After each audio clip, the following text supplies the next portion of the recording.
me puse de negro. Como él siempre viene uniformado, hoy dije, para que no me regañe Jaime Hernández. Jaime, ¿cómo estás? Buenos días. Tu micrófono, Jaime. Perdón. También es que también ando un poco turulato porque ando así como que me quiere atacar la gripe, pero no me dejo, maestro Salí. Paco. Este, Te voy a decir en mi casa lo que funciona, Jaime. Aquí, fíjate, estamos en tierra caliente, ¿sí? Eh, un shot de tequila, una cucharada de miel, miel con limón, dejas a un lado la cucharada de miel y 2 pegues de tequila. ¿Cómo eres, maestro Paco? ¿Cómo eres? Me induces al pecado, me induces al vicio. Oiga, Pero ¿qué tal se te va a curar la gripe? Oye, es de risa este acuerdo a mí la verdad no me ha terminado de convencer. O sea, estoy hablando primero a rebote pronto, no me convence este acuerdo. Se me hace que después de las soflamas y las bravuconadas de este personaje, después de insultar un día sí y otro también, y convertir a su canal televisivo en una trinchera contra un gobierno elegido democráticamente, respaldado por millones, o una presidenta que goza de un respaldo sin precedentes en la historia de México, ¿se le perdona la vida de esta manera? Yo, francamente, no me gusta nada esta situación. Hay un baile de cifras encanijado porque se hablaba, ¿te acuerdas de aquella famosa frase de los 72,000? Luego se fue achicando, que siempre no eran 70,000, que eran 51,000, y ahora queda en esta cifra de 10,000, así de golpe, y el resto, más de 20,000, a pequeños plazos. Yo creo que el gobierno, el SAT, está siendo más indulgente con Ricardo Salinas Pliego de lo que él ha sido con muchos de sus deudores por la compra de televisores, motos, etcétera, etcétera, etcétera. A mí este acuerdo, francamente, ya sé que me van a decir, bueno, pero lo importante era que pagara, no seas así, Jaime, no seas... No, a mí sí, la verdad, sí, no me convence para nada este acuerdo, me deja un mal sabor de boca, porque sobre todo todos aquellos que hemos estado respaldando al gobierno, insistiéndole a este hombre que pagara, muchos incluso que han sido demandados por el propio Salinas Pliego, yo supongo que no les va a hacer mucha gracia. Yo creo que debería haberse aplicado incluso, ¿por qué no? Una multa ejemplar y porque de todas maneras ahora, bueno, ahora nos va a estar perdonándonos la vida a todos los mexicanos, va a estar envalentonado y va a decir: "Yo no le debo nada a ustedes cavernícolas, gobiernícolas". No sé, pero es mi opinión personal. Alguien dirá: "Bueno, pues ya pagó, ya déjalo en paz, pobre hombre, ha sufrido muchísimo", pero no me convence. Yo diría, pobre miserable. Ahora, ¿qué te parece, Jaime? Vamos a ver un par de lo que dijo TV Azteca primero, luego vemos a Noroña, y luego hablamos de eso porque ha sido un hombre violento, verdaderamente. Ha llamado a tomar las armas a través de sus canales, ha impulsado una revuelta abierta contra el gobierno de Claudia Sheinbaum Pardo. Es un hombre violento, tú tienes razón, cuando ¿quién no conoce, perdón, alguien que tiene una deuda con Electra? Y vemos a los cobradores que son violentísimos, o los intereses que cobra en sus tiendas Electra para empezar, o Banco Azteca cuando hace préstamos, Ricardo Salinas Pliego, es un tipo violento, sí, pero ¿qué te parece? Escuchamos primero a TV Azteca y luego escuchamos a Noroña y ahí nos arrancamos. Y bueno, con el comunicado y ahí nos arrancamos, Jaime. Venga. Después de Ceci, ¿qué te 20 parece años de si entramos con controversia Javier y a a la pesar torre? de estar en desacuerdo, las empresas de Grupo Salinas concluyeron hoy sus litigios fiscales con el gobierno de México. Grupo Salinas le puso fin a 2 décadas de litigios fiscales. Por eso, emitió un comunicado en el que reitera que Grupo Salinas y su presidente fundador, Ricardo Benjamín Salinas Pliego, cumplen y siempre han cumplido con el pago de impuestos. Tan es así que en 20 años las empresas del grupo han pagado más de 300,000 millones de pesos en obligaciones fiscales. El pago que en esta ocasión se reclama supera los 32,000 millones de pesos y una vez saldado, dice Grupo Salinas, no se le deberá nada al gobierno por ningún concepto. El pago no se hace por convicción ni por justicia. Se hace porque es esencial recuperar el tiempo, la energía y el foco para seguir creando valor y prosperidad para México y las más de 200,000 familias que dependen de Grupo Salinas. En su comunicado dice Grupo Salinas, es momento de dar paso a una revolución cultural en la que no haya tolerancia al crimen y a la corrupción y que se privilegie el respeto a la vida, a la propiedad y a la libertad individual. Por último, Grupo Salinas reitera su disposición a darle vuelta a la hoja con plena certeza de que su presidente y fundador Ricardo Benjamín Salinas Pliego y sus empresas siempre serán los mejores aliados de México. Daniel Sanjeado. Ceci, bueno, ¿qué tal? Ahí lo cortamos y ahora escuchamos a Gerardo Fernández Noroña y ahí arrancamos con el análisis y el resto de notas que tenemos mientras empieza la mañanera. Creo que el video de Gerardo Fernández Noroña, ¿cuál era? Ceci, deja ver, aquí todavía me estoy acomodando, pero era el 5, es el 5, ¿cierto, Ceci? Así que, ¿qué tal si escuchamos a Gerardo Fernández Noroña y luego ya nos arrancamos con este análisis que Jaime tiene razón? El gobierno ha sido muy indulgente con Ricardo Salinas Pliego, que se ve que va a seguir como cuchillito de palo. Adelante, Ceci, por favor.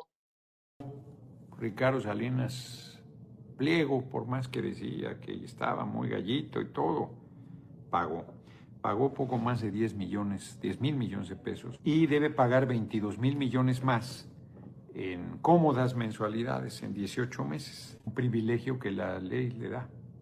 Hay que modificar ya esas legislaciones que permiten que paguen menos los que más tienen. Yo me imagino que ahora en Electra dirán, no, pues no puedes pagar todo, te hago un descuento del 40 y paga una parte, luego pagas en 18 meses. Estaba pues muy insolente, muy gallito, como se dice popularmente, y Paganini.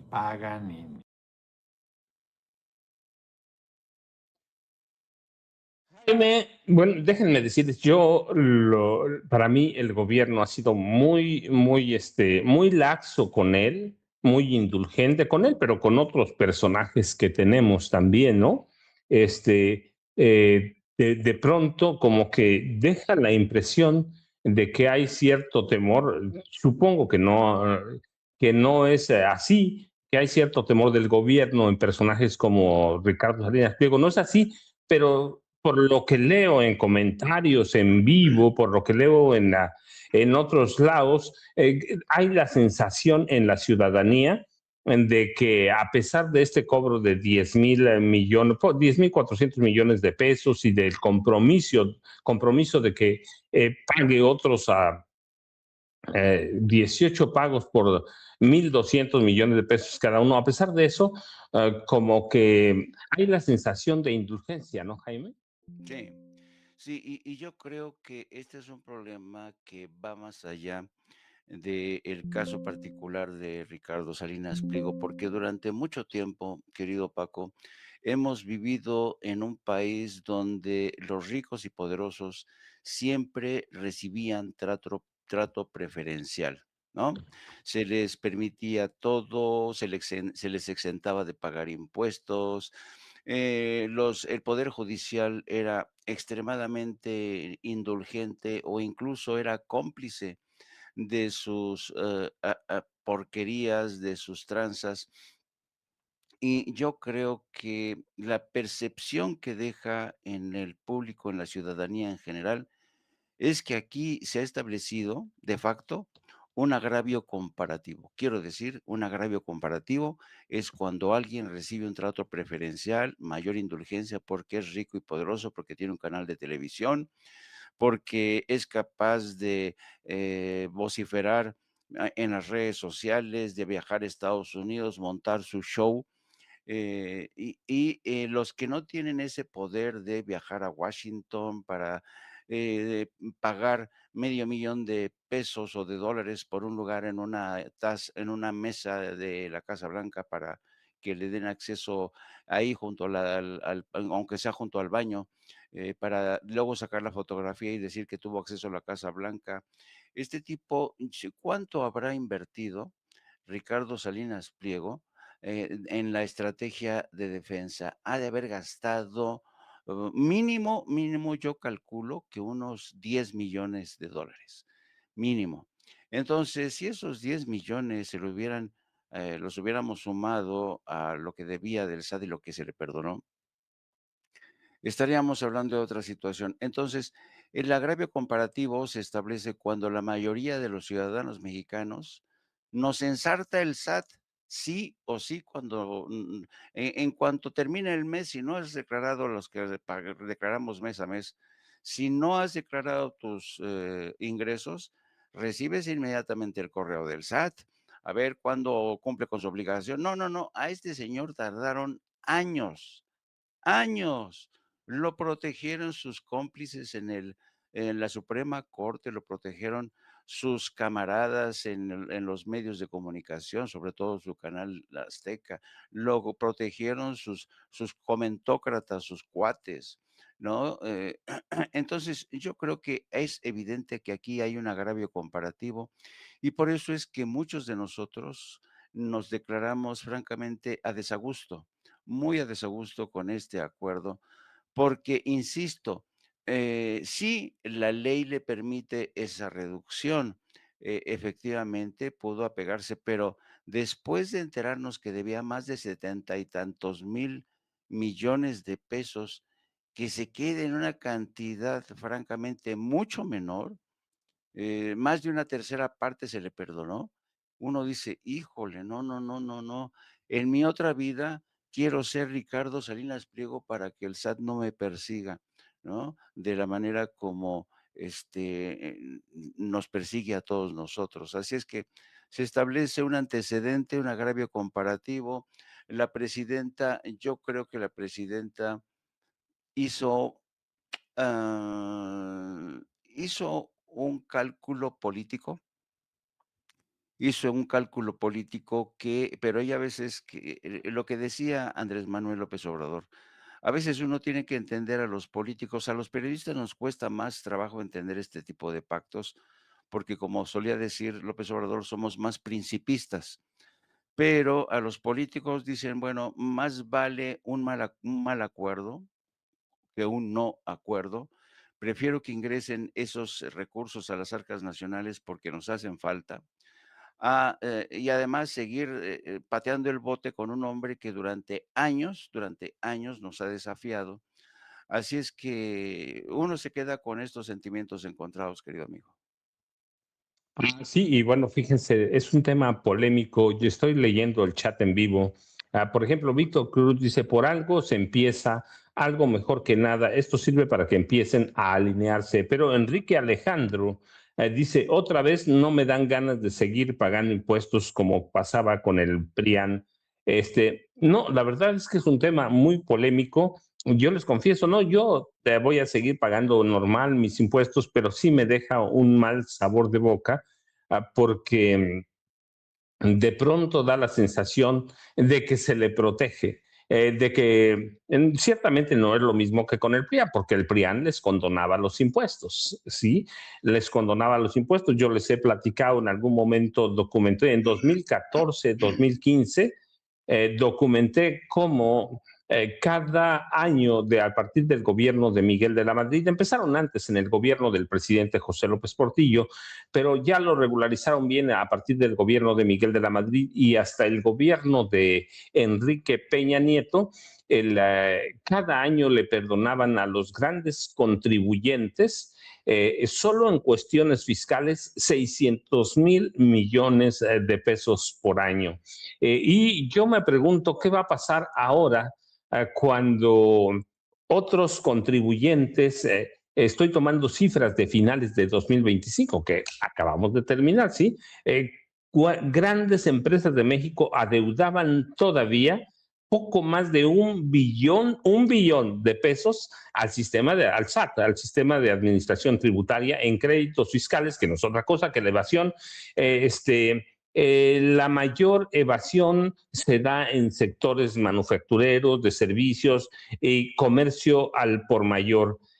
A pesar de los esfuerzos de regularización, la verdad es que Electra es un caso, pero el sector manufacturero reporta la mayor evasión con más, o reportó, estoy hablando de diciembre de 2025, reportó una evasión por 449 mil millones de pesos. El sector servicios, adeudos superiores a 440 mil millones. Y otras empresas, entre ellas Samsung, por ejemplo,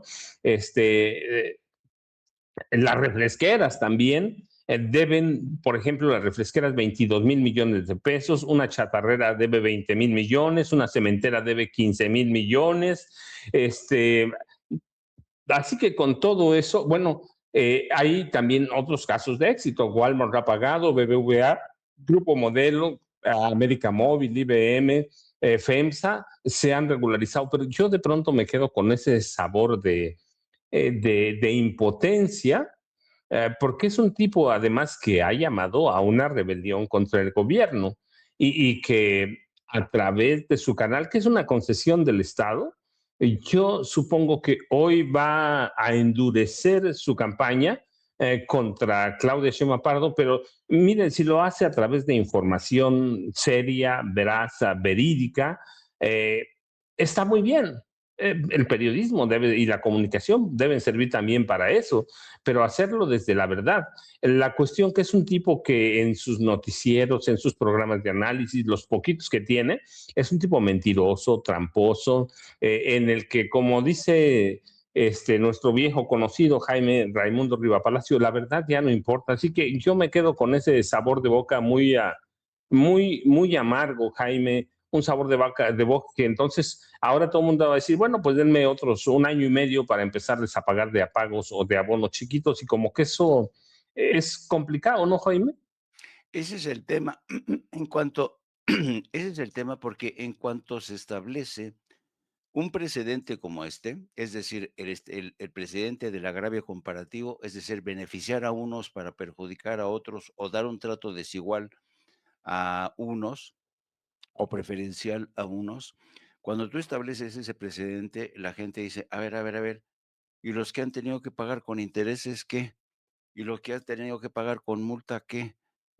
¿Van a revisar su caso? ¿Van a solicitar la revisión del caso? Que podrían hacerlo, ¿no? Yo creo que aquí el caso es que, insisto, el gobierno ha querido un mal arreglo que un no arreglo, y aquí aplica este viejo principio de que depende del sapo la pedrada. Claro, el señor Ricardo Salinas es un zapote, un sapo llorón, un sapo chillón, grandote, y dijeron, bueno, pues vamos a perdonarle esta fracción para que no siga chillando.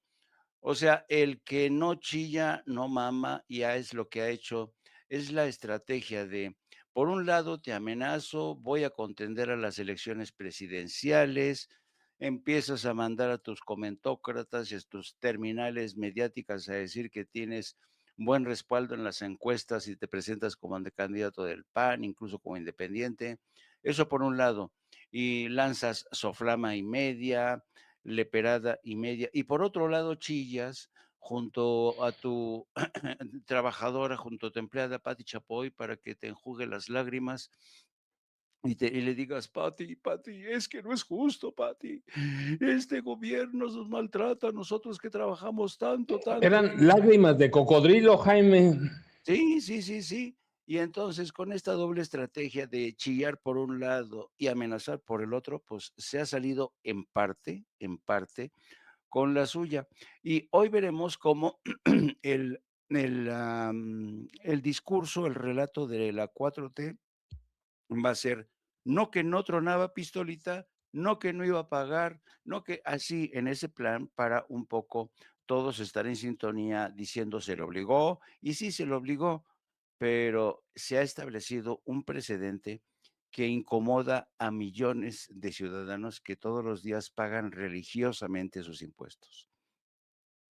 Y déjame contarte una anécdota, Jaime, porque ayer me hicieron en la tarde-noche, a las 7 me hicieron una entrevista y yo les comentaba, estaba yo, cuando va con Pati Chapoy, Ricardo Salinas, y yo les dije, estaba llorando lágrimas de cocodrilo, y me preguntaron, ¿y a poco los cocodrilos lloran de verdad?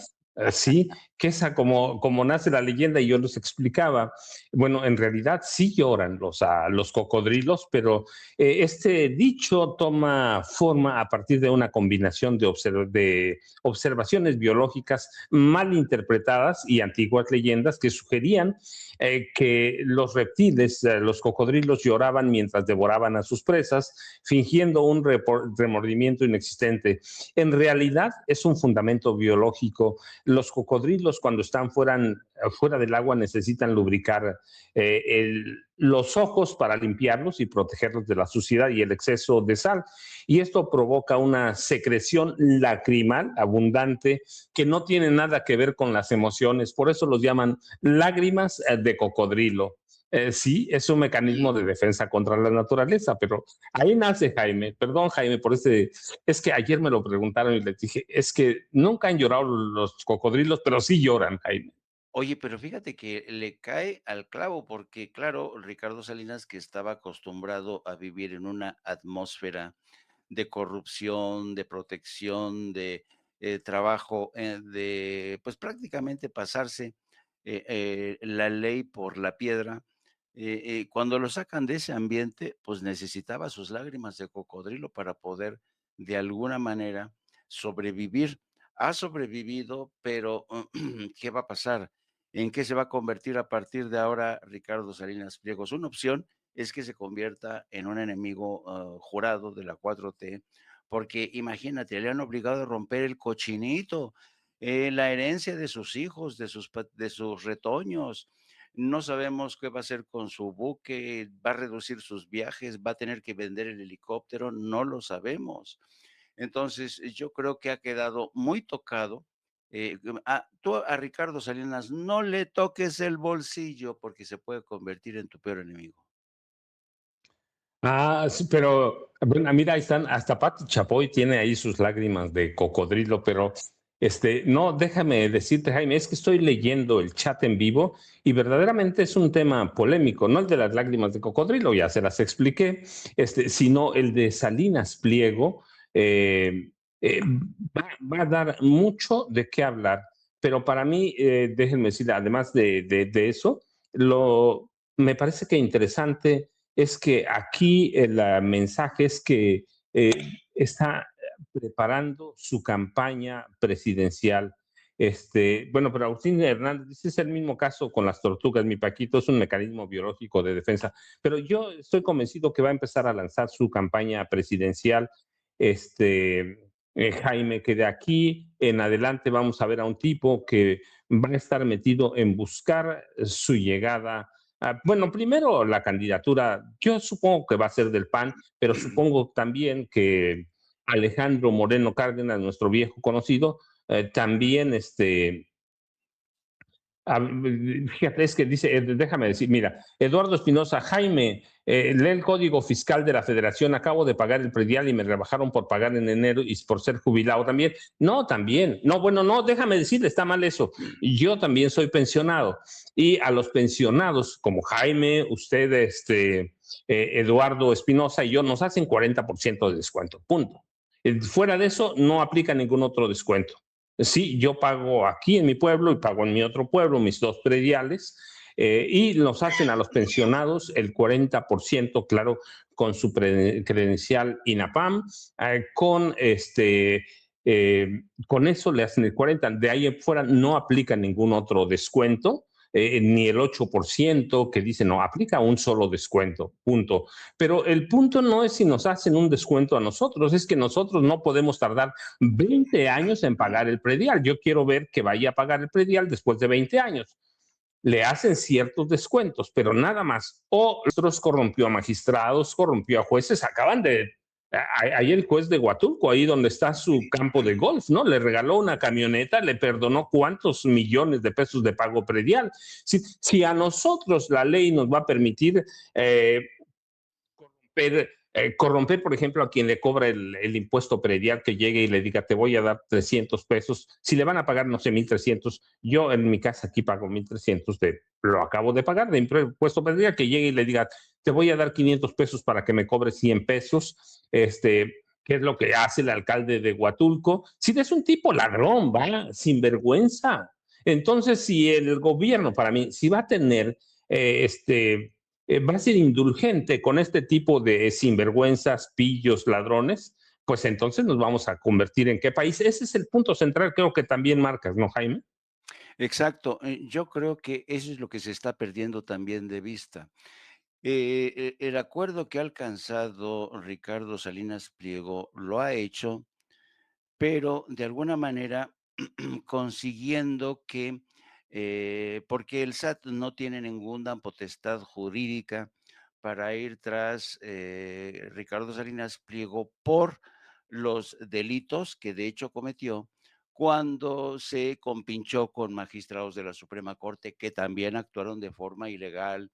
Es decir, lo que hizo, si uno revisa en la línea del tiempo las acciones de Ricardo Salinas, cometió un sinnúmero de delitos y esos no son castigados. Y encima se le reduce lo que tenía que pagar, ¿no? Pero aquí yo entraría, además de la puntualización que has hecho, que se me hace muy importante, porque aquí hay un rastro de criminalidad que no está siendo considerado, que se ha soslayado. El rastro de criminalidad que ha dejado Ricardo Salinas Pliego corrompiendo, sobornando, pero hay un apartado especial y tiene que ver con el hecho de que más o menos por ahí de los 80s y ya en los 90s, los hombres de negocio en México, los más ricos, los oligarcas, entendieron que si tenían un medio de comunicación, podían presionar, podían obtener trato preferencial en su relación con el gobierno. Y así ocurrió. Y así vimos cómo, por ejemplo, este señor se hacía con el control de TV Azteca, el canal ADN 40, y luego vimos cómo, por ejemplo, Olegario Vázquez Raña se hacía con el control del periódico Excelsior, y así vimos cómo surgían otros medios como Reforma, propiedad de empresarios.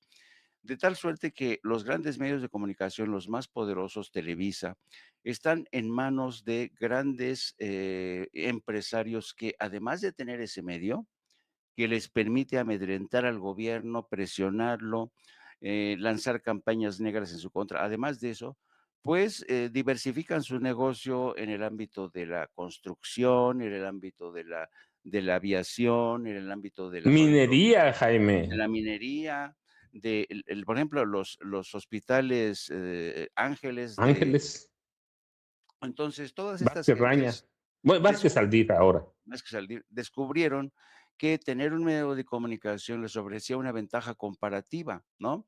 Ya es que este caso, ¿le ha servido la palanca de apoyo que ha tenido Ricardo Salinas en el canal Azteca? Yo digo que sí, porque a pesar de que Televisión Azteca lanza patrañas y mentira y ya hay mucha gente que no les cree, esta maquinaria de propaganda le ha servido para presionar de una u otra forma al gobierno de la 4T, empezando con Andrés Manuel y luego con Claudia Sheinbaum. Hemos visto el papel de Mario, ¿cómo se llama el señor Alatorre? De Javier Alatorre y de otros, de Pati Chapoy.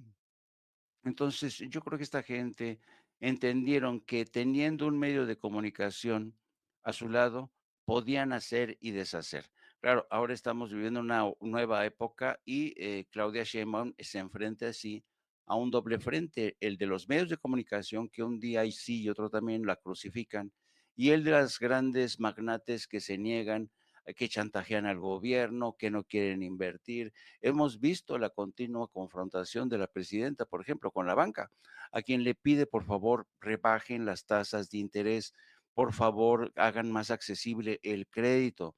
Esto es una lucha continua desde que llegó al poder Andrés Manuel López Obrador y decirles a los señores oligarcas, a los dueños del dinero, señores, se acabó lo que se daba, hay que separar al dinero del poder político, nosotros no somos sus compadres, no vamos a ser, ya no formamos parte de esta lógica del reparto que había cuando se llamaba el capitalismo de compadres, que nació con Carlos Salinas de Gortari, eso ya no existe.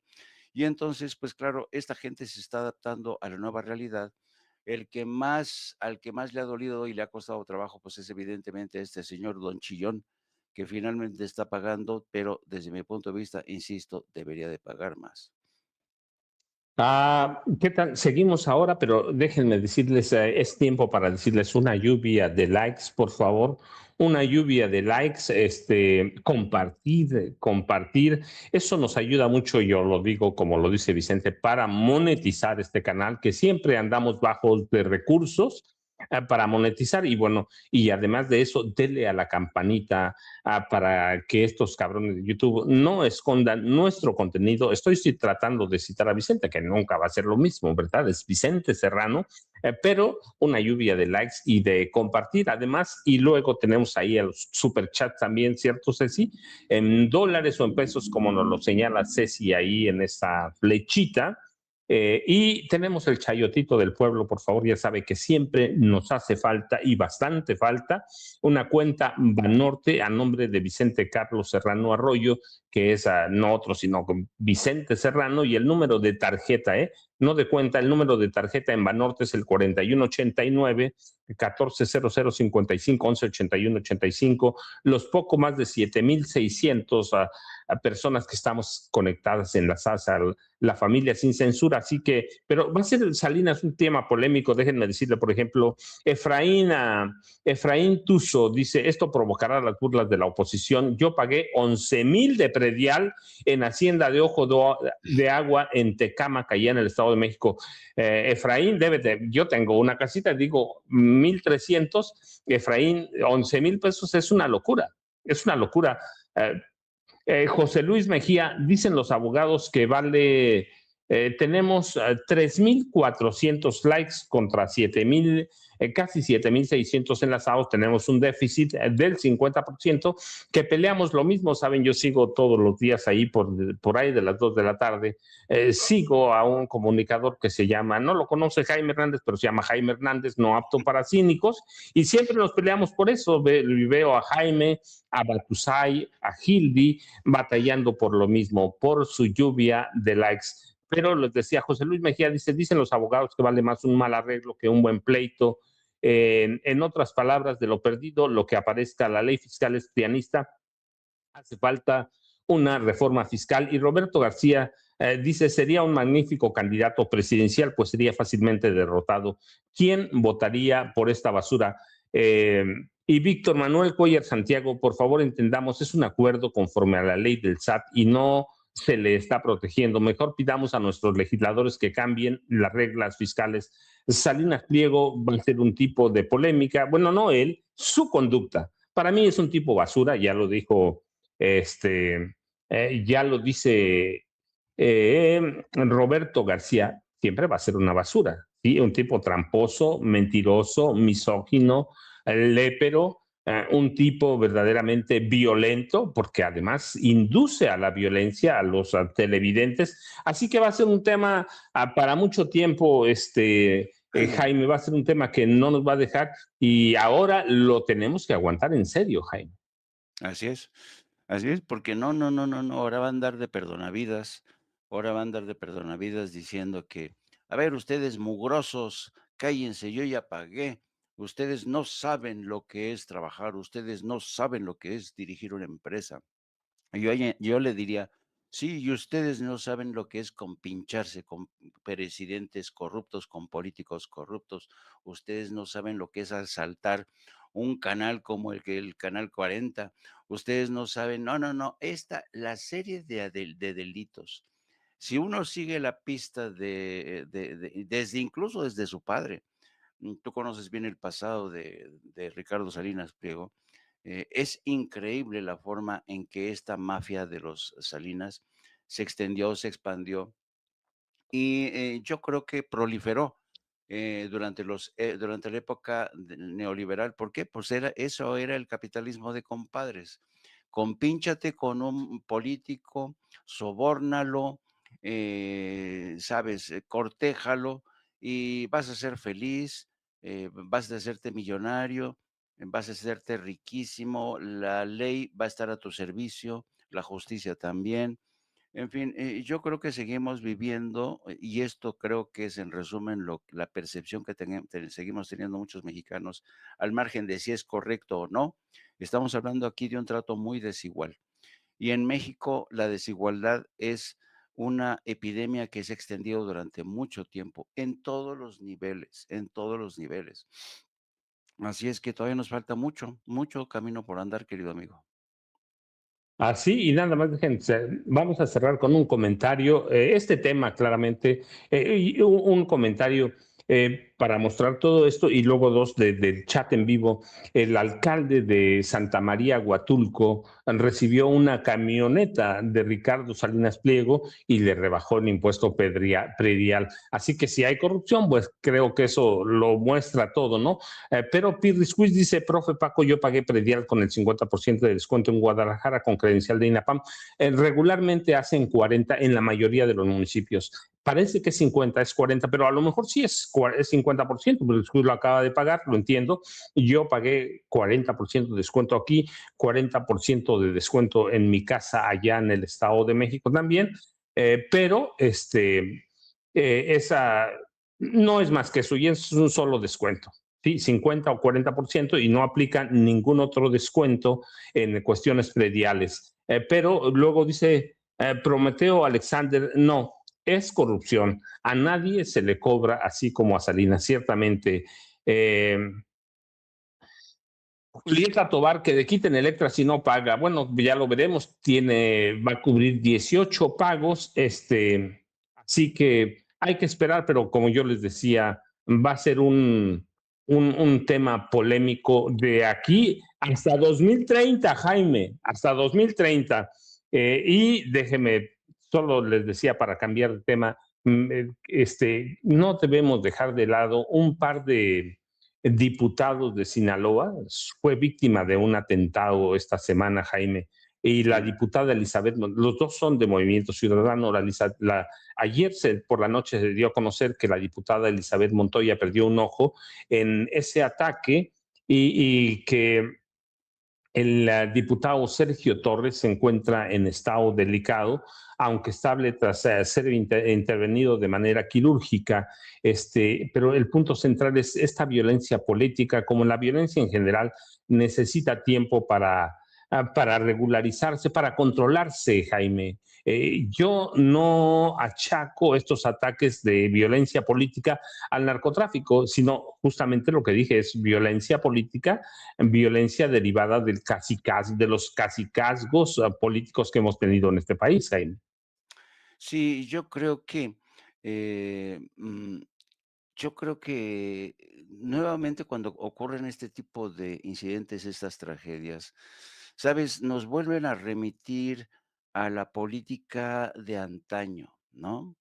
Esa política de asesinatos, de pactos de corrupción, esta lógica de ranchito, que los políticos se enseñorean de sus dominios, aprovechan el cargo para robar, para quedarse con mayores cuotas de tierra, de agua, para enseñorearse, vaya, para convertirse en los hacendados, en una suerte de dueños de la tierra y de los destinos de mucha gente.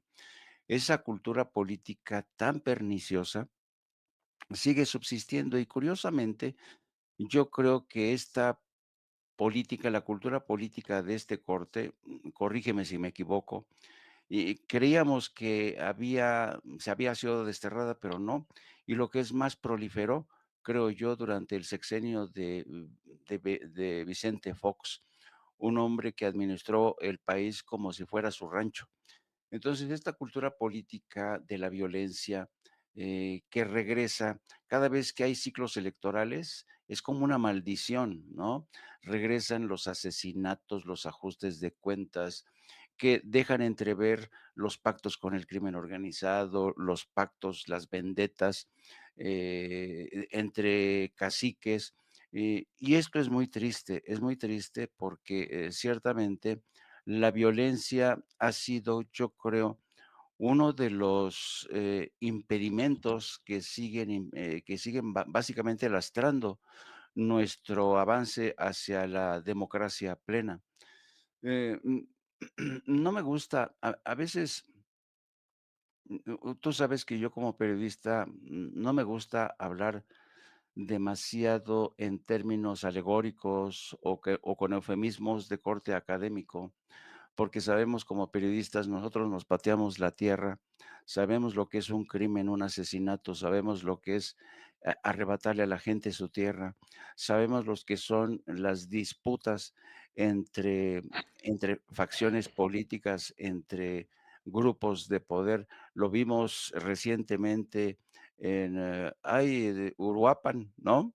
En Uruapan, cómo ha salido toda la mierda al descubierto después de que el señora Quirós acusaba al gobierno de Claudia Sheinbaum de estar detrás del atentado contra su esposo, del crimen contra su esposo, y ahora resulta que eso es un estercolero de alianzas, de traiciones, pues en todas las estados y en el caso específico de estos dos diputados de Movimiento Ciudadano se respira más de lo mismo, traiciones, ajustes de cuentas. Es increíble, la verdad.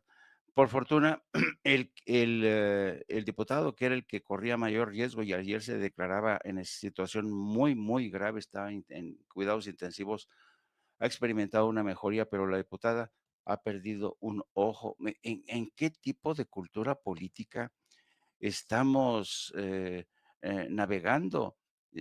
Tanto odio, ¿sabes? Y yo creo que, y además yo creo que este odio, esta violencia que se transpira, lo vemos todos los días, desafortunadamente, en el ejercicio del poder legislativo, donde hay cada show, cada espectáculo, con la violencia verbal de Lili Telles, con amenazas, de la gente del PRI como Alito Moreno, que se engallan y agarran a golpes a Gerardo Fernández Noroña.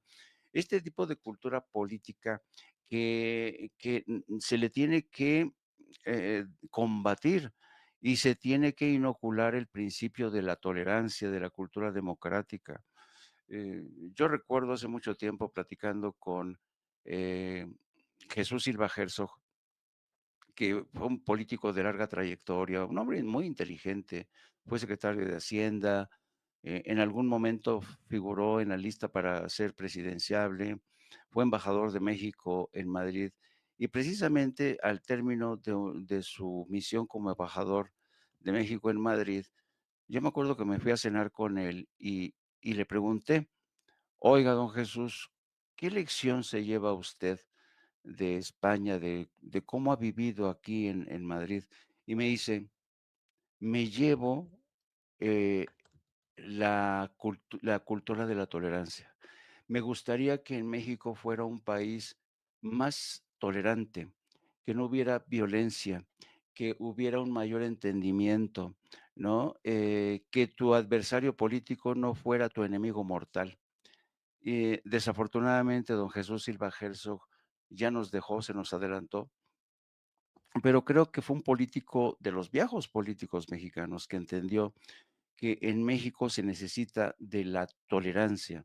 La tolerancia es un elemento fundamental, pero cuando ves a gente, insisto, como Alito Moreno, como Rubén Moreira, que de repente dicen que se echan para adelante, y cuando ves medios de, yo no sé si llamarlos de comunicación, por ejemplo, con el señor Carlos Alarraqui, que mienta madres, le dice barbaridad y media a la presidenta. Cuando escuchas al saco de pus amenazando a Morena porque dice que no va a permitir que pase la reforma electoral, cuando escuchas a este tipo de personajes que son capaces de incitar a la violencia de la forma más irresponsable, tú dices, y luego nos quejamos de que ocurran este tipo de incidentes, de que haya violencia política.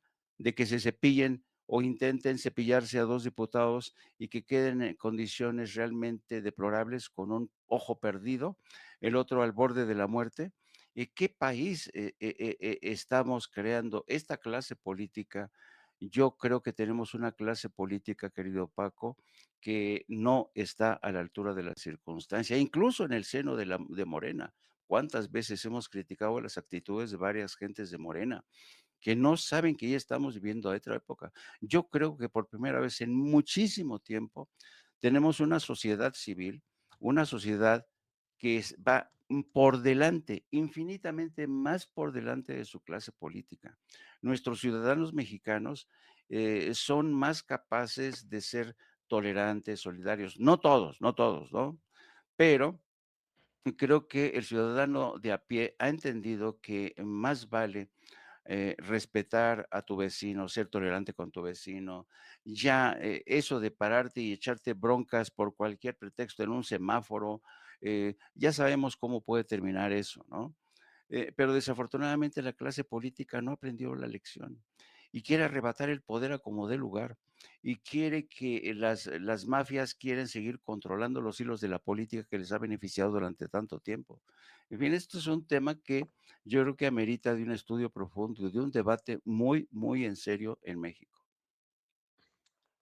Sí, déjenme hacer complementar lo que dice Jaime, porque este atentado a la diputada y al diputado del Movimiento Ciudadano ya en Culiacán, de pronto, y los comentarios que veo, no solo aquí en Sin Censura, que veo en cualquier lado, da la impresión de que lo atribuyen todo a la violencia del crimen organizado y el interés de estos grupos del crimen organizado por controlar gobiernos locales, extorsionando o a través de este tipo de ataques, ¿no? De agresiones en el ámbito municipal.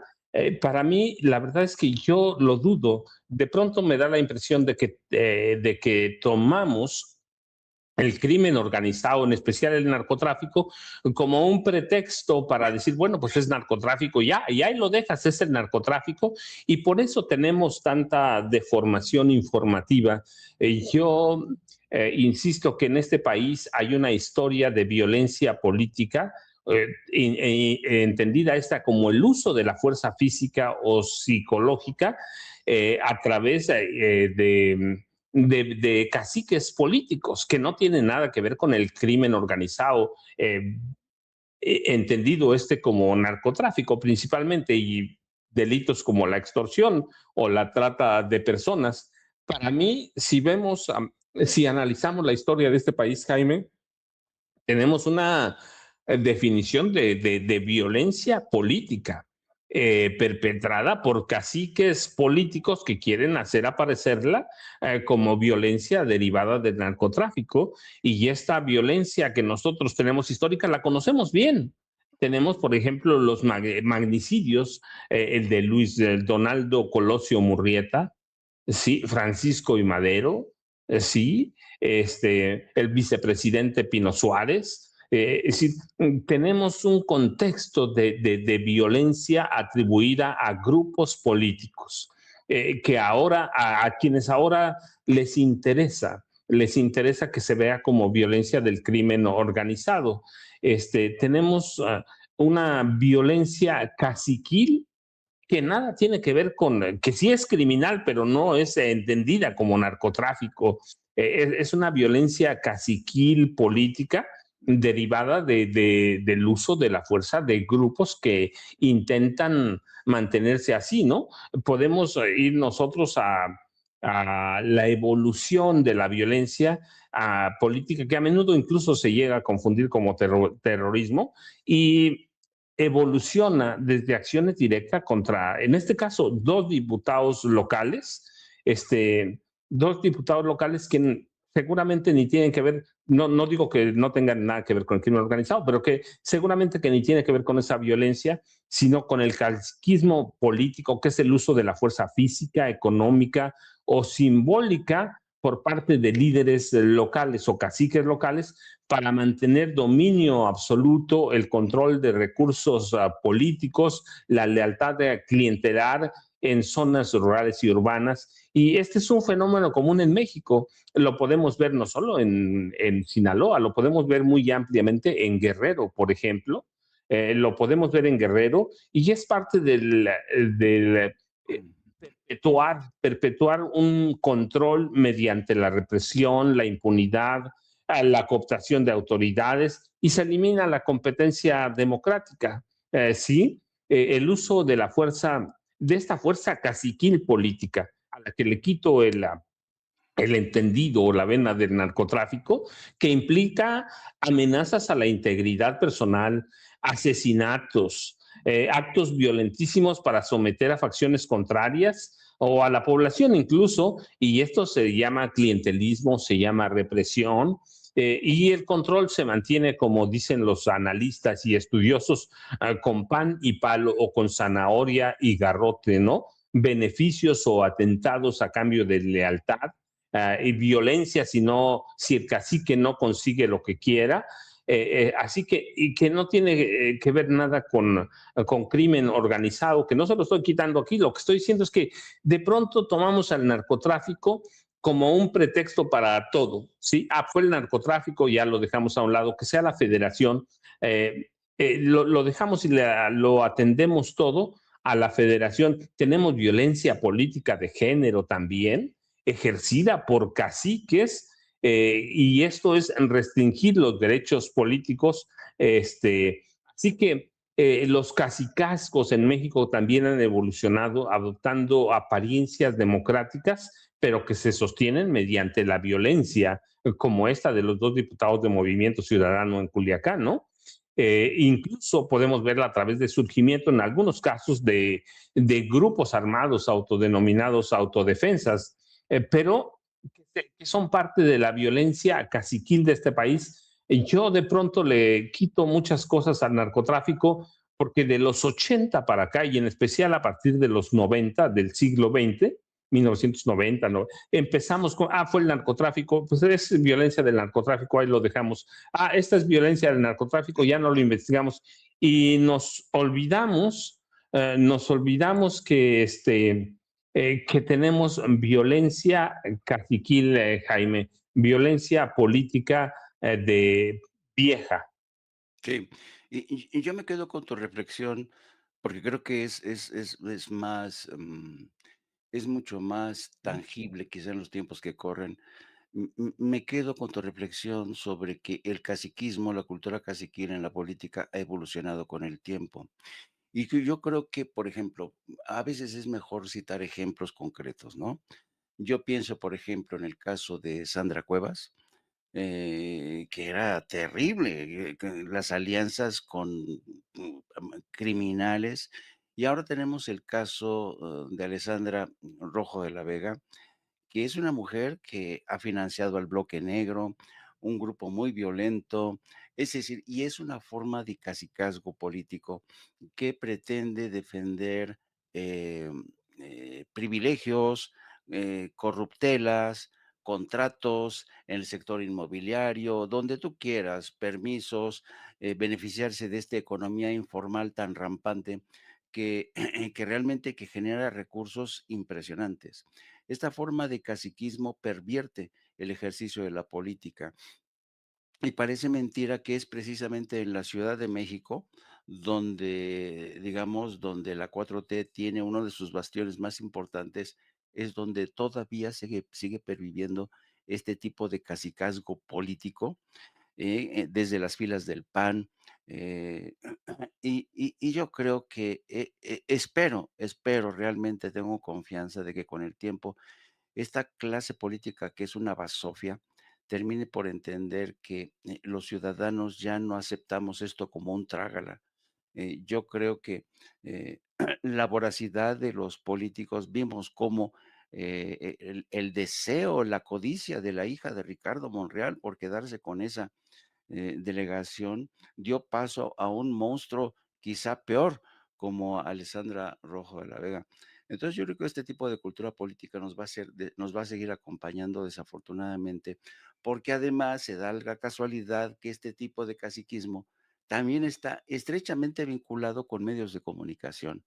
con comentócratas que reciben generosas donaciones, hay ahí alianzas inconfesas o más bien alianzas cínicas de estos medios, de algunos medios con este tipo de cacicazgos. Así es que por donde le busques, querido amigo, por donde le busques. Sí, yo creo, estoy convencido que no debemos dejar de lado ese tipo de violencia política que es histórica. Nos observaban aquí en el chat en vivo que mucha de esa violencia, por ejemplo, política, llegó con los cacicazgos españoles. Sí, ciertamente, y la prolongamos, y mencionaba el caso Guerrero porque viví cuántos, casi 5 años, 4 años y medio viví en Guerrero. Ahora vivo en Tierra Caliente y yo eh, estoy convencido que mucha violencia no es de crimen organizado. El problema es que ahora desde el escritorio, Jaime, escribimos sobre violencia y decimos fue crimen organizado. Y hacemos mapas y cositas y decimos fue crimen organizado cuando hay una violencia política y la vemos, por ejemplo, en el sexenio de Carlos Salinas de Gortari, en cualquiera.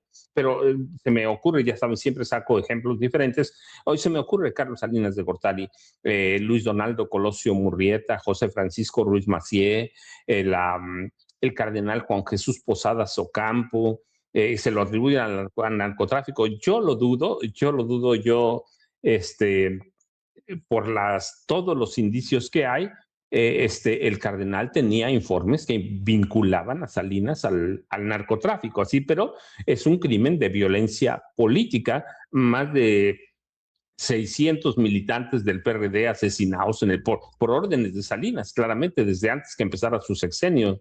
¿Se acuerdan de los colaboradores de Cuauhtémoc Cárdenas Solórzano? Así que no hay que dejar de lado esa violencia política que en este país está tan viva como nunca, tan viva como siempre, y por lo menos esperar a que haya investigaciones y no decir fue violencia motivada por el crimen organizado que quiere controlar a este país. Yo digo, esa para mí es la salida fácil. Para muchos periodistas incluso decimos, no, pues los atacaron porque quieren controlar, el crimen organizado quiere controlar la política municipal de estados como Sinaloa, Oaxaca, Guerrero, Guanajuato, Veracruz. Y yo dudo mucho de todo eso, pero bueno, ese es un punto. Pero tenía otro punto que quería, ayer creo que nos faltó tiempo, Jaime, hoy es viernes, Sí, ¿tienes ahí tu cafecito, Jaime? Yo no, sí, pero ahorita me preparo uno. Pero Jaime, ayer me quedó pendiente, allá en París le gritaron asesino a Felipe Calderón Hinojosa, lo corrieron prácticamente, no se fue, pero se fueron ellos. Sí, es un personaje, y a Fox lo tundieron también en redes. Es decir, eh, y eso, lo que me dice es por donde los estudiamos, fueron dos presidentes nefastos, fueron dos presidentes, en el caso voy a separar primero el de Felipe de Jesús Calderón Hinojosa, que tuvo muchas formas, pero por donde se estudie siempre van a saltar a la vista los instintos criminales. Creo que teníamos ese videíto, ¿cierto, Ceci? El de ayer de cuando le gritan asesino a Felipe Calderón Hinojosa. Déjame ver, Jaime, si lo teníamos por ahí, porque es un tema que no le había planteado Ceci nada. Entonces, déjenme decirle por qué le digo, porque de pronto tenemos los videos, pero hay que subirlos un poquito, hay que montarlos y eso toma un par de minutos. Así que yo no me acuerdo si lo teníamos ayer, Ceci, pero bueno, lo que yo les decía, déjenme ahora, nos confirma sí, listo. ¿Por qué no lo escuchamos, Ceci? Ya a partir de ahí entramos a ese tema que me parece que es interesante porque analizamos a los expresidentes de este país, Ceci. Well, it's great to study in a democratic place. I love it. This is why I enjoy my time at Sciences Po. This is why I enjoy working with students like you. There are going to be many more discussions like this. And I expect that the next Youth Leaders Summit. Yo les decía, Con estos, con esta forma de increpar, que es eso, están increpando, le están gritando asesino, le están pidiendo que se largue. Cuando yo veo estas escenas, digo, podemos estudiar por donde sea a Felipe Calderón, porque marca un punto de inflexión en la violencia. Y este país que ya venía encarrerado con violencia de narcotráfico a partir del gobierno de Carlos Salinas de Gortari, de pronto se mete en una inercia violenta, Jaime, de la que no podemos salir. Y cuando la gente dice, pero ya no hablen del pasado, entonces vemos que ese pasado está ahí presente y están presentes el instinto criminal de Felipe Calderón, su sed de sangre a través del uso de la violencia institucional en forma indiscriminada, y vemos que en su gobierno, aunque nosotros no lo digamos, lo que vemos en Francia, en París, es que en su gobierno como nunca se corrió sangre, mucha sangre, y que él y su secretario de Seguridad Pública, Genaro García Luna, que hoy está preso en una cárcel de Estados Unidos de máxima seguridad, él y Genaro García Luna sembraron terror y la sembraron en medio de una convulsión revestida por una crisis permanente de legitimidad. Y eso nos lleva otra vez a la violencia política que hablábamos, Jaime, y que los dos perdieron todo sentido de proporción, como otros presidentes, Jaime, pero en este caso, Calderón, que nosotros decimos, pues hay violencia al narcotráfico, no, también hubo violencia política, violencia del Estado, Jaime. Así es. Querido amigo, si quieres, ve por un cafecito en lo que yo aquí, tú sabes que soy un pilar fundamental del periodismo, te cubro la espalda, anda, vete por un cafecito y luego tú me proteges para yo también por otro cafecito. Sí, Eh, sí, sí, yo lo pongo aquí rapidísimo, que tengo aquí a 3 pasos mi súper estufa, Jaime. Lo pongo a Perfecto. calentar, regreso y luego me lo preparo. Bueno, es muy interesante este tema que pone el maestro Paco sobre el escritorio y les voy a decir por qué. Y es la ventaja muchas veces de ser un periodista viejo y sobre todo un periodista viejo que ha estado 30 años fuera de su país, porque yo fui corresponsal durante 30 años en Europa, 15 años y 15 años en Estados Unidos, más aparte los años que me dediqué a recorrer y cubrir conflictos en el mundo árabe, en fin, bueno, a dónde voy es a lo siguiente. Cuando yo recuerdo que, por ejemplo, en la década de los ochentas, todo lo que ocurría en México, yo era en ese entonces corresponsal en España, todo nos llegaba de forma tardía. ¿Por qué? Porque no existían las redes sociales, ¿no? Y por ejemplo, en los noticiarios españoles, lo que pasaba en México se reducía, ha habido un accidente con tantos muertos en México. Pura nota roja sobre México, pura nota roja en México. Asesinan a tantos en México. De tal suerte que con el tiempo México se convirtió en sinónimo de violencia, en sinónimo de accidentes, en sinónimo de un país bananero y del tercer mundo, donde no existía la democracia, donde su sociedad era violenta, etcétera, etcétera. O sea, todo este tipo de tópicos, ¿no? De clichés que iban marcando a México. Y los españoles te decían, pues que en México la vida no vale nada, como dice la canción. Y claro, yo me quedaba realmente, con los ojos como plato al ver el tremendo desconocimiento de los españoles, ese país que nos conquistó, sobre que dicen que nos conquistaron, sobre un país que dicen ellos que conquistaron y desconocían en absoluto, estaban desconectados por completo, no solamente de México, sino de América Latina. Con el paso del tiempo, ¿qué es lo que ocurre? Que las redes sociales se incorporan y las informaciones viajan más rápido. Entonces, ¿qué es lo que pasa? En el caso que nos ocupa, que es el caso de Felipe Calderón, que es una presidencia más reciente y donde ya había las redes sociales, donde ya la información viajaba más rápido, pues había un sentido mayor de lo que ocurría en México, la guerra contra los cárteles de la droga, y fue surgiendo una suerte de conciencia, sobre todo entre los más jóvenes de Europa. Yo creo que el punto el punto de inflexión que marca este fenómeno es cuando la revuelta zapatista, en el 94. Cuando surge la revuelta zapatista, no, en toda Europa, en la revuelta zapatista, el subcomandante Marcos, ustedes veían por las paredes en París, en Bruselas, en Madrid, la imagen del subcomandante Marcos y todo el mundo volteaba la mirada a México como diciendo, wow, qué increíble, una revolución zapatista que se impone a los abusos de la globalización, del neoliberalismo, ta.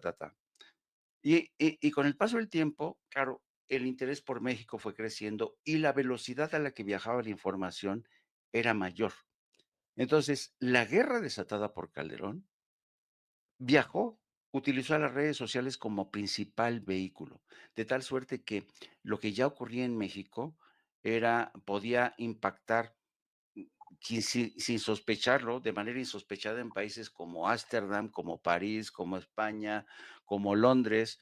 La diáspora mexicana que ha ido creciendo en el extranjero, pues también se daba cuenta de lo que pasaba en México y lo comentaba con sus amigos en bares, en restaurantes, etcétera, etcétera, etcétera.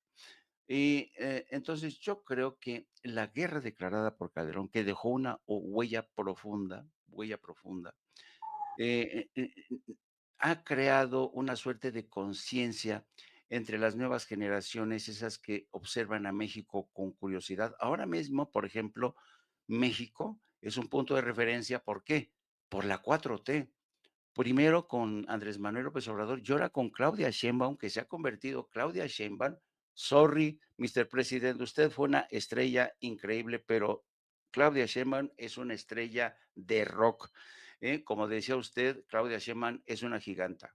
Y entonces hoy en Estados Unidos, en Europa, hay posibilidades de hacer un comparativo. ¿Qué era lo que estaba pasando antes en México con Felipe Calderón? Con muertes, con un país convertido, las historias del pozolero, las historias de los crímenes a mansalva, las matanzas en San Fernando, donde llegaban y se cepillaban a todo un pueblo. Ese tipo de historias empezaron a cundir y a cobrar relevancia ante la opinión pública internacional. Y ahora que ha llegado Claudia Sheinbaum, ¿se acuerdan que ayer la presidenta dijo, tenemos que hablar, tenemos que hablar de los años de Calderón, un presidente espurio, espurio?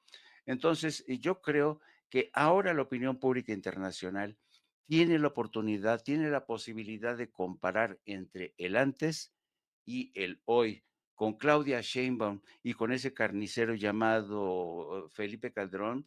Parece mentira, pero aunque el PAN y el PRI no quieran hablar de Genaro García Luna, pues no querían sopa, pues 2 tazas de esa sopa, señor Calderón, en su viaje por París. A mí me da mucho gusto que le hayan restregado en la cara a estos jóvenes, seguramente mexicanos, ellos que están estudiando en Francia. Qué bueno que usted se haya enfrentado a un público nada complaciente, porque usted pasará la historia, de hecho ya pasó la historia, como uno de los peores presidentes, como un carnicero que traicionó no solamente a su país, sino a millones de ciudadanos que perdieron la vida. Y no me quiero pasar, no me quiero pasar, querido amigo Paco. No, fíjate, Jaime, es que es bien interesante. De pronto, fíjate, yo tengo escritos 2 libros sobre Felipe Calderón, sí, Las concesiones del poder y García Luna, el señor de la muerte. Y a mí, cuando ayer, por ejemplo, que lo increpan allá en París, Francia, cuando lo increpan, yo digo, es que todavía, o bueno, perdón, digo, ¿qué puedo decir de Felipe Calderón con 2 libros escritos sobre Calderón?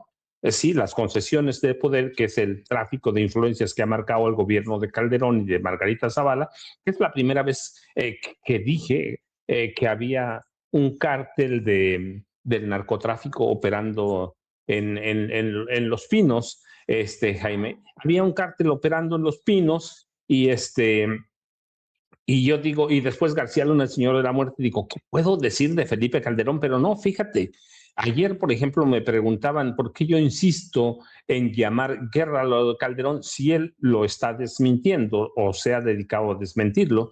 Y fíjate, yo les digo, yo digo guerra porque él usó la palabra guerra.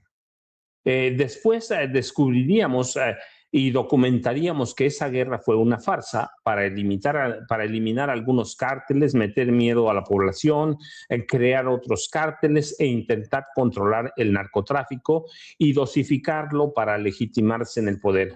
Después del escandaloso fraude de 2006, para imponerlo como presidente de la República, que siguió un camino similar al de Carlos Salinas de Gortari después del fraude de 1988. Salinas le dio por la violencia política, por eliminar a rivales, y Calderón le dio por la violencia criminal. Y sí, de veras, el expresidente Calderón utilizó el término guerra en diversas ocasiones durante su administración 2006-2012 para referirse a su estrategia de seguridad contra el crimen organizado, aunque ahora ha tratado de matizar en el mejor de los casos y negarlo abiertamente, tratando de vernos la cara de tontos. Pero yo recuerdo mucho, por ejemplo, en 2007, cuando yo ya estaba metido en los libros, él utilizó varias veces el término o la palabra guerra en sus discursos, e incluso llegó en sus discursos de gobierno, llegó a mencionar que México se encontraba en una guerra frontal contra los criminales y luego la llamó guerra de largo plazo. Y solo hay que recordar, el 10 de diciembre de 2006, apenas 10 días después de tomar posesión y asumir la presidencia, lanzó su ofensiva total enviando a 6,500 soldados al estado de Michoacán, y eso marcó el inicio de su guerra, y que hoy es descrito como el inicio de la guerra contra el narcotráfico. Ciertamente hay contradicciones, pero de que fue una guerra, fue una guerra y no puede borrar la historia. Y el uso de esta guerra está asociado a la política de seguridad que militarizó ese supuesto combate al narcotraficante y que provocó una escalada de violencia y decenas de miles de homicidios en su sexenio, miles de víctimas inocentes a las que él y Genaro llamaron víctimas colaterales. Pero bueno, a pesar de todas sus negativas, el curso bélico y sangriento fue central en su narrativa de política de seguridad. ¿Cuántas veces yo me pregunto, Jaime, seguramente también en quienes nos siguen, nos ven, se acuerdan, lo vimos trepado en transportes militares jugando a la guerra, jugando porque las unidades estaban siempre en tierra.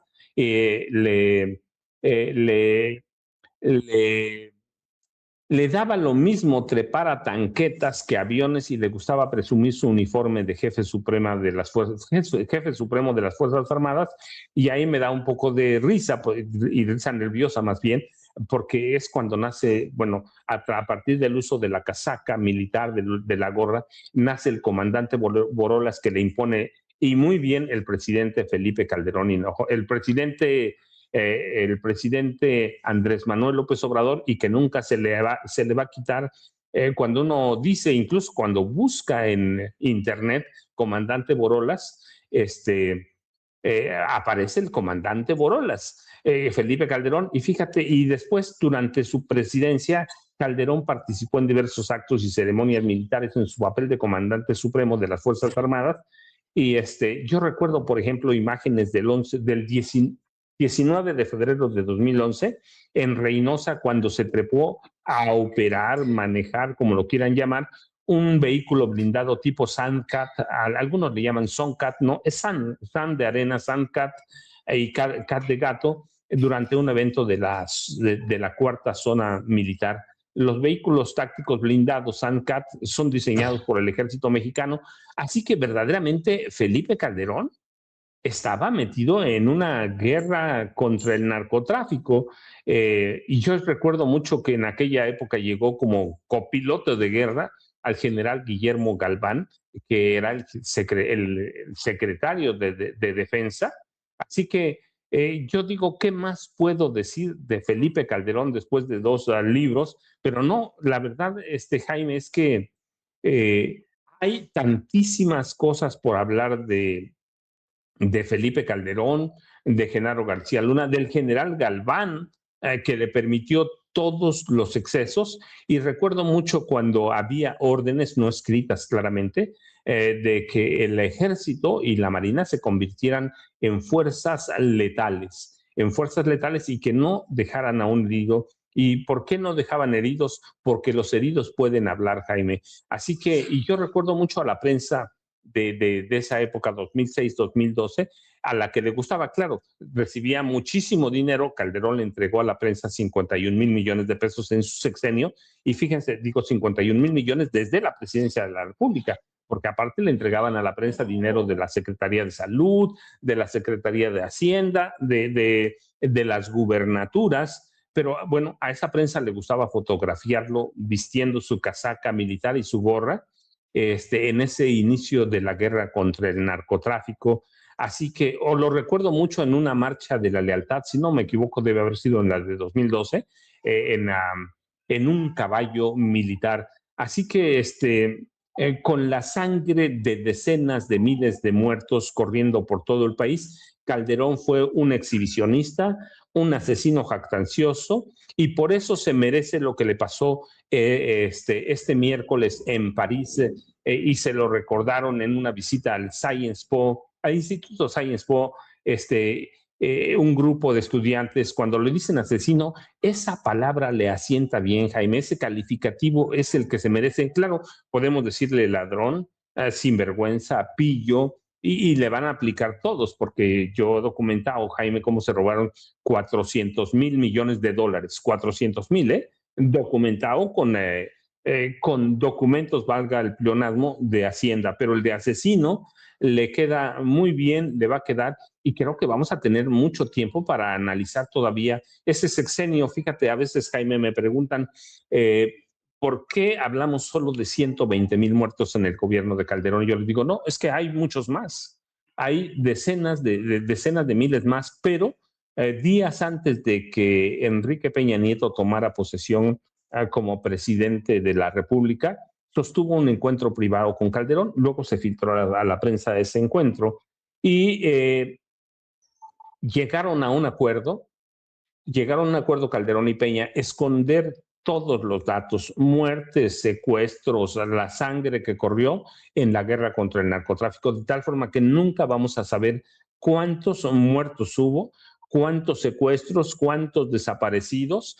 Así que todavía tenemos mucho, Jaime, mucho que hablar de un personaje que, como tú lo llamaste bien, que fue un carnicero, y hay que llamarlo el carnicero de Michoacán. Tenemos los pasajes de su hermana Luisa María Calderón Hinojosa negociando con la tuta la gubernatura de Michoacán. Así que cuando veo lo que pasó en París, Jaime, digo, no, la verdad es que estamos muy cortos en el estudio y análisis que hacemos del gobierno de Felipe Calderón Hinojosa, Jaime. Sí, y yo creo que por eso yo sigo lamentando y mucho, querido amigo, el hecho de que no se les haya juzgado, ni a él, ni a Enrique Peña Nieto, ni a Ernesto Zedillo, otro asesino, a Carlos Salinas de Gortari. Andrés Manuel López Obrador prefirió, ¿sabes?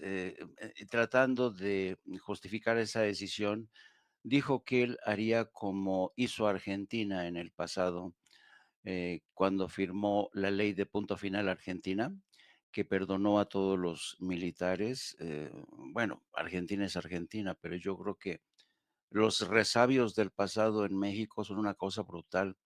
Felipe Calderón desató una guerra que va a ser muy difícil sofocar.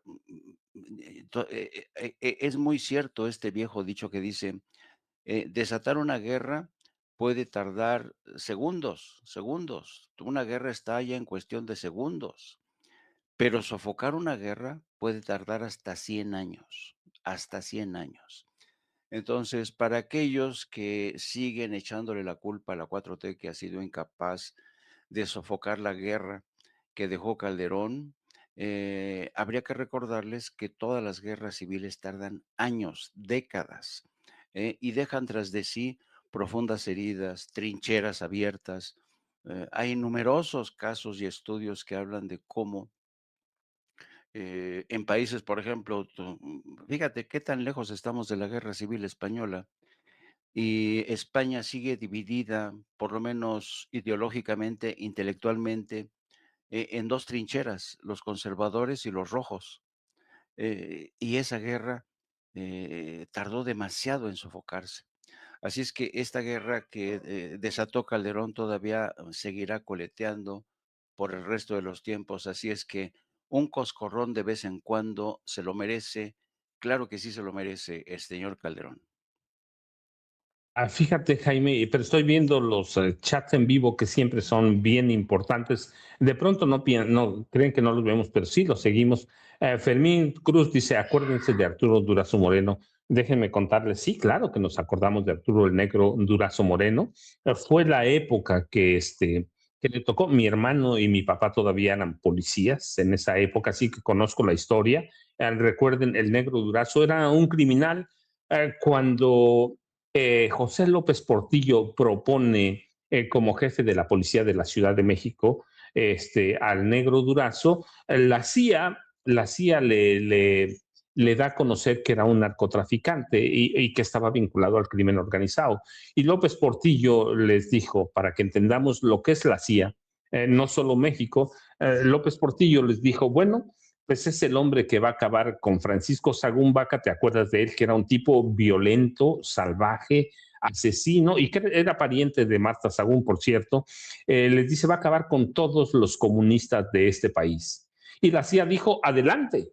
Y en algún momento la CIA, como lo hace casi con cualquier jefe de policía mexicano, lo alababa, lo premió, le dio cursos de capacitación, y bueno, del Negro Durazo ya conocemos todo lo que era. Y este país, ¿qué hizo Arturo Durazo? Le cumplió a la CIA. Mató a todos los comunistas que quedaban en este país de la guerra sucia, y nadie se acordó de sus crímenes a través del narcotráfico, de la delincuencia organizada. Todo el mundo dejó ir a Francisco Sagún Vaca, que nadie nunca sabe a dónde quedó. O Julia, que nos dice, Cedillo también estaba con el narco. Sí, aquí lo hemos platicado. Cedillo negoció directamente con Amado Carrillo Fuentes, el Señor de los Cielos, que además yo les he platicado, lo conocí bastante bien, me tocó en entrevistas. Fue mi época en la que viví 4 años y medio en Ciudad Juárez.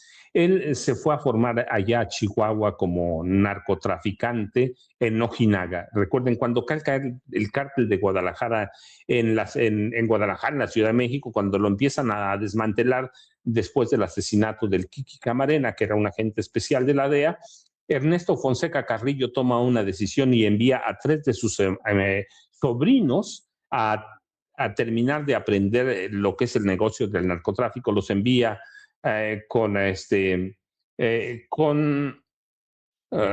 Pablo Acosta Villarreal, el zorro del desierto de Ojinaga, que fue el primer capo que trajo droga en aviones a México. No fue Amado Carrillo, fue Pablo Acosta Villarreal.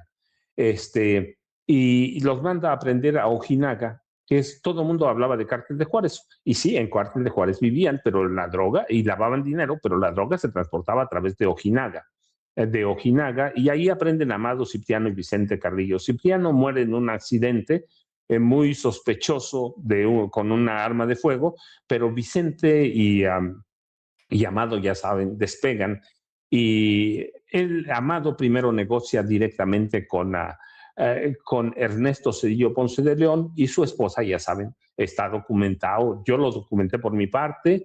César Gutiérrez Priego lo conoce por su parte, bien documentado, tiene grabaciones, tiene todo. La esposa de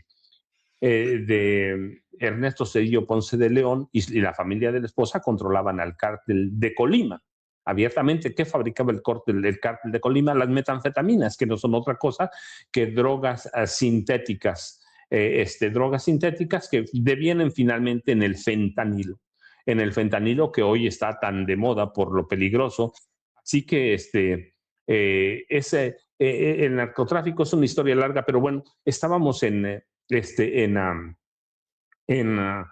el presidente Felipe Calderón Hinojosa, les digo presidente, aunque es un espurio, pero bueno, finalmente ocupó la presidenta, me guste o no, o lo acepte yo o no, o le diga como la presidenta Claudia Sheinbaum Pardo, es un espurio que llegó a través de un fraude, pues sí, pero fue ilegítimo, pero fue presidente y hay que tomarlo porque la historia lo va a recordar así. Estábamos con él hasta con Cedillo, Salinas Cedillo, los narcotraficantes todavía permanecían bajo perfil.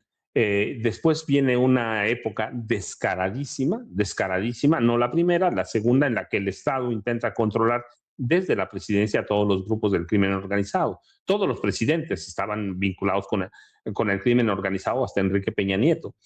Pero viene una época en la que los capos empiezan a comportarse como rockstars, empezando por Amado Carrillo Fuentes, claramente, empiezan a ser rockstars, y llegamos al gobierno de Felipe Calderón Hinojosa y empieza una época violentísima, no para acabar con ellos, sino para controlar desde Los Pinos, porque así lo dije en 2010, hay un cártel en Los Pinos, que encabezan Genaro García Luna y Felipe Calderón. A veces manda uno, a veces manda el otro.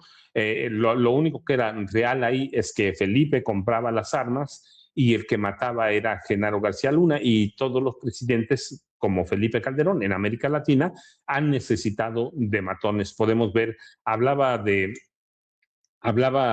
a Jaime de la ley de punto final. Hay que ver, todos los generales allá necesitaban asesinos.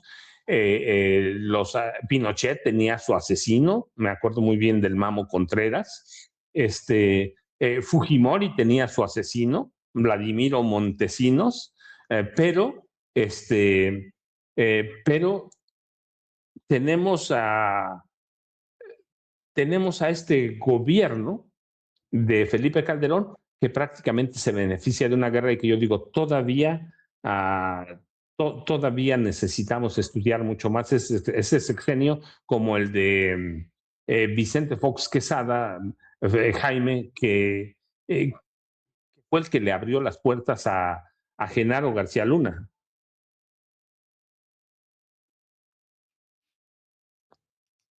¿Aló? Ya no te escuchaba, Jaime. Perdón. No, claro, es lo que es, y Genaro García Luna, la serie de barbaridades que cometió y que perpetró. Y por cierto, qué vergüenza, nada más iniciar su mandato Donald Trump. Me acuerdo en ese reporte que preparó la Casa Blanca, en el que dijo que México estaba gobernado por los narcos y puso como ejemplo el caso de Genaro García Luna. Bueno, evidentemente en la Casa Blanca estaban apenas iniciando la andadura y la portavoz de la Casa Blanca, Caroline Leavitt, pues no estaba enterada porque, claro, ¿cómo vamos a pedirle a la portavoz de la Casa Blanca que sepa qué es lo que está ocurriendo en México si el propio presidente Donald Trump es un ignorante tremendo de lo que ocurre en nuestro país? Yo creo que de este infierno nuestro, que lo conocemos los mexicanos todo, en Estados Unidos casi no se tiene noticia de ello. Yo creo que en Estados Unidos es un fenómeno muy interesante cómo se percibe a México siempre, siempre, y además creo que es la imagen que les conviene a los estadounidenses. Ven a México como ¿cómo le dicen? Un agujero infernal. Me acuerdo muchísimo, querido Paco, que un día en el Senado estaba yo platicando con el senador John McCain, que en paz descanse, y hablábamos porque McCain fue uno de los grandes defensores de una reforma migratoria. Y yo le preguntaba, senador, hasta cuándo realmente va a ser posible alcanzar un acuerdo entre ustedes y los demócratas para impulsar un acuerdo migratorio como el que se logró con Ronald Reagan en 1986? Y ¿sabe lo que me contestó? Me dice, mientras México siga siendo un agujero infernal de violencia, nunca habrá una reforma migratoria. Y por eso, en el imaginario colectivo de Estados Unidos y por cortesía de los medios de comunicación y por cortesía de Hollywood, que se encarga de distribuir películas como Sicario, ¿no? O las telenovelas que salen en Univisión de la historia del Chapo, la historia La Reina del Sur. México se ha convertido en una especie de tarjeta postal de lo que es la violencia, los cárteles de la droga, todos los males, un infierno, vaya, el que está al sur de Estados Unidos. Y por eso confunden. Han pasado ya 2 sexenios, vamos en el inicio del segundo sexenio de la 4T, y siguen pensando que México es un agujero infernal, y siguen pensando por eso que es necesario que Estados Unidos intervenga. Insiste una y otra vez Donald Trump, se lo machaca la presidenta, y es la triste historia que tenemos ahora. Ahora, por primera vez en nuestra historia, realmente yo creo que desde México podemos decir, oh, arriba del río Bravo hay un agujero infernal con todo lo que está pasando en Estados Unidos, con persecuciones a los inmigrantes, con costos elevadísimos para la clase media que ha sido pulverizada con los nuevos precios por la estúpida guerra arancelaria de Donald Trump, con una deuda que yo creo que va a causar en no muy largo plazo la bancarrota de Estados Unidos. Entonces yo digo, ojo, arriba en nuestra frontera norte tenemos un agujero infernal y este señor Donald Trump que quiere vendernos paraíso, lo que está haciendo es exportando infiernos. Ahora está apuntando no solamente a México, ahora se lanza sobre Cuba, ahora se quiere lanzar sobre Irán, ya se lanzó sobre Venezuela. Está exportando infiernos el señor Donald Trump, querido amigo. Sí, fíjate, Jaime, yo estoy convencido que lo que intenta hacer Donald Trump es crear caos, pero crea caos en todo el mundo, derivado de que, fíjate, de pronto decimos que está lunático y eso es real, decimos que se le ven ciertos síntomas de enfermedades mentales que va sin ser especialista, lo podemos decir, pero fíjate, yo estoy convencido que está creando caos no solo porque se quiera quedar a gobernar Estados Unidos. No, yo estoy convencido que crea caos porque la economía de Estados Unidos está en caos y la única forma de esconderla es creando más caos. Jaime debe 38, su deuda es de 38 billones de dólares. 38, Jaime, está a punto de llegar a 40 billones. No hay país en el mundo, Jaime, que esté endeudado como ese. Luego, bueno, pues es un tipo ambicioso. Ya vemos cómo ha monetizado la Casa Blanca. Ha ganado, de acuerdo con los más serios y decentes análisis económico-financieros, ha ganado por lo menos 4.500 millones de dólares en su primer año en la Casa Blanca. Y su fortuna y la de fortuna de su familia y su yerno, Jared Kushner, sigue aumentando. Así que yo tengo la impresión de Jaime de que está creando todavía más caos para ocultar el desastre que tiene: desempleo alto, inflación, no ha podido mostrar y demostrar que las empresas estadounidenses que están en el extranjero van a regresar a su país. Hay ciudades como Detroit que son verdaderamente, viven en la pobreza, Jaime, pero Sí. muchas va. Entonces me da la impresión de que está creando más caos para ocultar todo ese desastre que tiene Estados Unidos ahí adentro, Jaime, que es ocasionado por él, por Biden, por Clinton, que siempre nos vendieron espejitos como perlas, Jaime. Sí. Fíjate que en Estados Unidos, y tú también conoces muy bien porque fuiste corresponsal también en Estados Unidos como yo, y específicamente la administración de Donald Trump, cuando Donald Trump empieza a coquetear con la posibilidad de bombardear Irán, que es lo que está haciendo últimamente, o imponer aranceles a los países que envíen petróleo a Cuba, o advertir que el tiempo se le está acabando a Cuba, o insistir a Delcy Rodríguez, la presidenta interina de Cuba, que si no obedece, se la van a cepillar, Venezuela. perdón, de Venezuela, se la van a cepillar. Y dices, oh, oh, algo está pasando, algo está pasando. Te quiero poner para que veas cómo reacciona Donald Trump a los temas y busca dar un golpe de timón. Mira, en el primer caso, Reuters acaba de publicar una encuesta, te la voy a, mira, aquí está. La población en materia de inmigración de Trump cae a un mínimo histórico, según una encuesta de Reuters. La mayoría de los ciudadanos están hartos de la forma en que el presidente Trump ha manejado el tema migratorio, con el asesinato de 2 ciudadanos.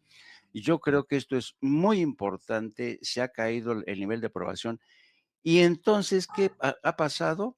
Pues que el presidente Trump ha removido del cargo al señor Greg Bovino, al quien lo mandó a California. Se habla insistentemente con la posible renuncia de Kristi Noem como secretaria de Seguridad Interna.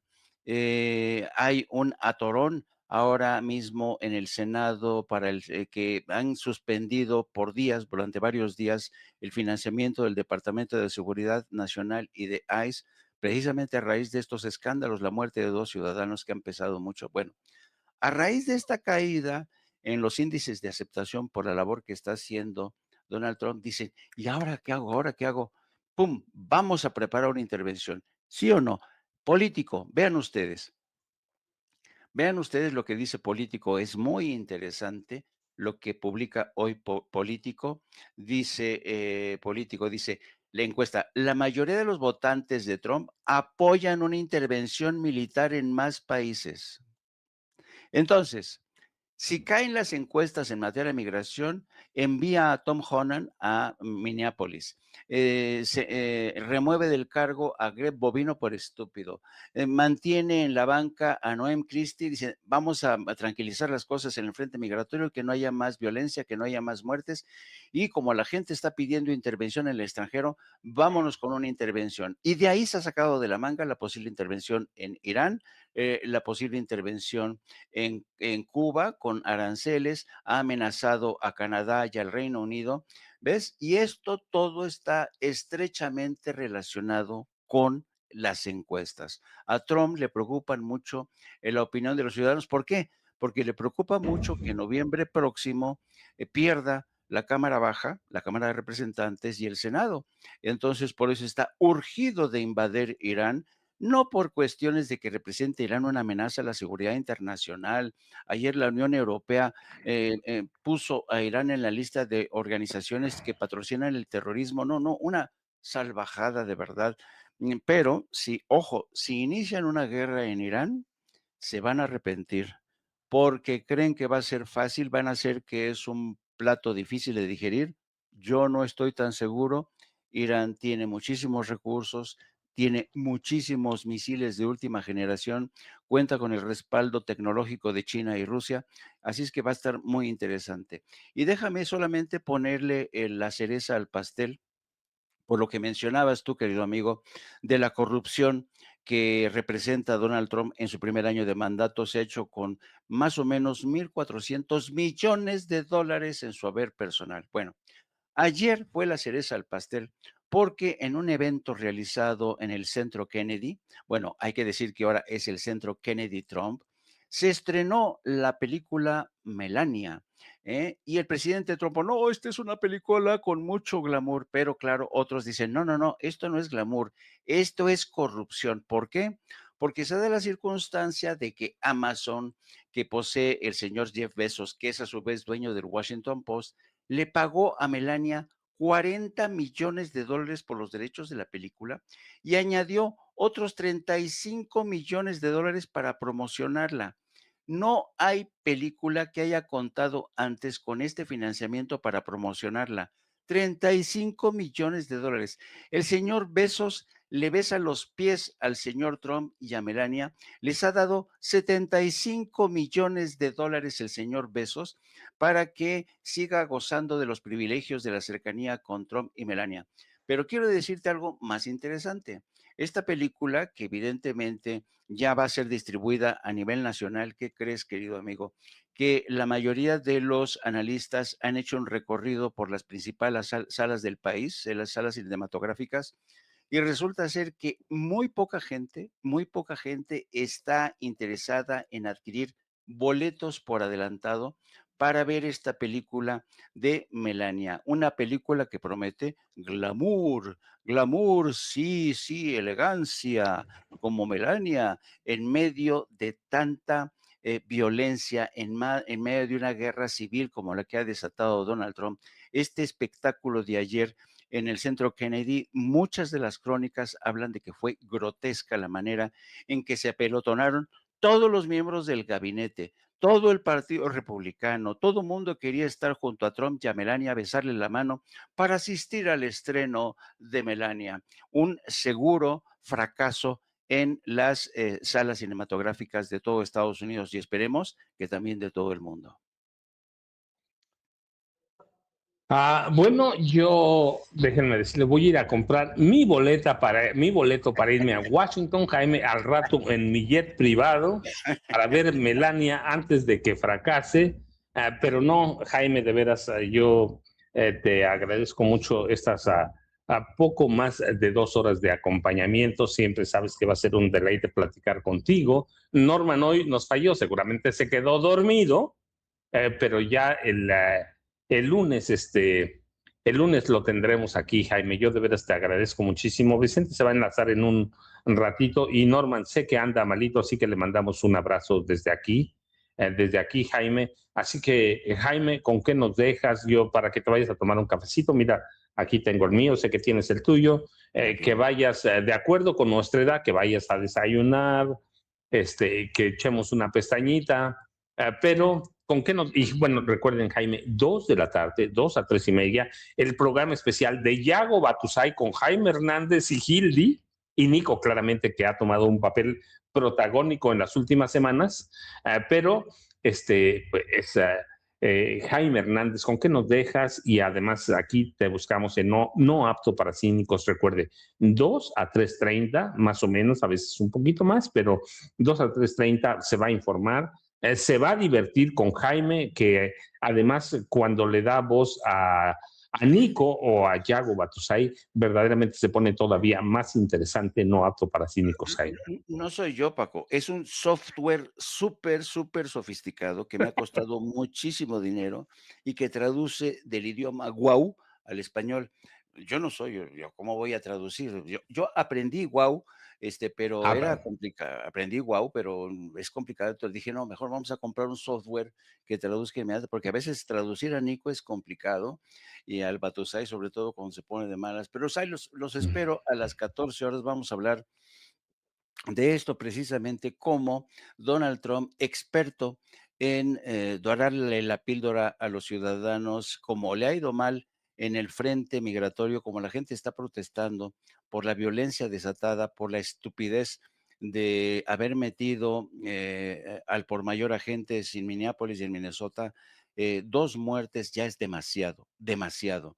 Ha liberado ya incluso a algunos presos que tenían condiciones insalubres en centros de detención, ha decidido bajarle 5 rayitas porque está dándose cuenta que el país no tiene estómago para digerir el escándalo de la persecución que están protagonizando estos miembros.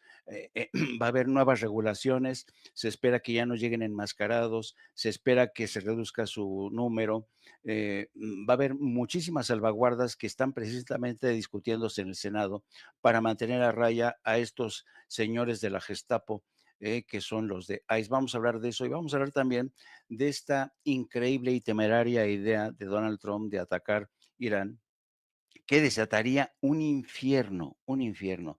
Y ojo, no es que Irán tenga la capacidad para contrarrestar militarmente el poderío de Estados Unidos, no, pero tengan en cuenta una cosa, si Estados Unidos inicia una guerra en Irán, quienes van a pagar las consecuencias son Israel, las bases militares de Estados Unidos en la zona y los principales vías de acceso y recurso y los canales principales de suministro de la energía de gas, petróleo para todo el mundo. Donald Trump ha advertido a Irán, se va a arrepentir de desatar una guerra contra ese país en menos de 48 horas porque se va a enfrentar al colapso energético, posiblemente de gran parte del planeta. Vamos a hablar de todo esto, es un tema muy interesante. Yo creo que Estados Unidos, Donald Trump se está equivocando en sus cálculos. Yo no sé qué idiota lo está aconsejando, pero sospecho que lo está aconsejando, pero ojalá que no escuche. Hay llamadas urgentes de última hora desde Riad, Arabia Saudita, desde Qatar, desde distintos países árabes que dependen de la exportación del petróleo y le están diciendo, por favor, no ataque, no ataque, que va a causar un colapso internacional. Vamos a ver si le hacen caso o no. Y vamos a ver las reacciones que esta mañana tendremos de la presidenta con esta amenaza del presidente Trump de imponer aranceles a todos aquellos países que le envíen suministren petróleo, ya sea por razones humanitarias o económicas. Vamos a ver qué dice la presidenta, que ayer nos dejó sorprendidos con la sonrisa, pero vamos a ver si ya saben que este carácter tan cambiante, tan disperso de Donald Trump siempre nos deja con una sonrisa y al día siguiente nos suelta un garrotazo. Así es que los espero en punto de las 14 horas con mi compañera de vida, la periodista Lourdes Salas, mejor conocida como Hildy, nuestro ideólogo de cabecera y nuestro editorialista junior, Nico, el jalacables, que ha sido ascendido y que es posible que hoy tenga que hablar de la paz y el amor internacional. Jaime, por favor, pásala bien, buen fin de semana, de veras, muchas gracias. ¿Y qué te parece? Nos vemos el lunes tempranito, así que por favor, acompáñenos. Bueno, no, ya no podemos decirle a Nico Jalacables. En Nico, el nuevo editorialista junior de No Apto para Cínicos, en 5 ladridos, tanto como Yago Bartusáis puede desmenuzar los temas mucho mejor. Bueno, no hay comparación con Loret de Mola, con Riva Palacio, verdaderamente, y además con el intérprete oficial después de la compra de ese software especial, Jaime Hernández. Jaime, pásalo bien, te dejo un abrazote de fin de semana, de veras. Muchas gracias por el acompañamiento. Un abrazo, y querido a amigo. ustedes. Gracias, Jaime. Jaime se va, yo me quedo un rato con ustedes, al rato seguramente va a aparecer Vicente, pero antes de, yo sé que ya tenemos ahí a nuestro siguiente invitado, a Jesús Pérez Gaona, ya lo conocen, un joven reportero. Yo digo, bueno, no es joven en realidad, ellos ya son parte de la generación que nos va a reemplazar, ya están listos, pero bueno, aquí estamos todavía. Antes de saludarlo, déjenme decirles que Jaime tocó un tema sensible, el estrecho de Hormuz. Sí, Irán ya amenazó directamente con que cualquier ataque va a encerrar, supongo que va a bombardear el estrecho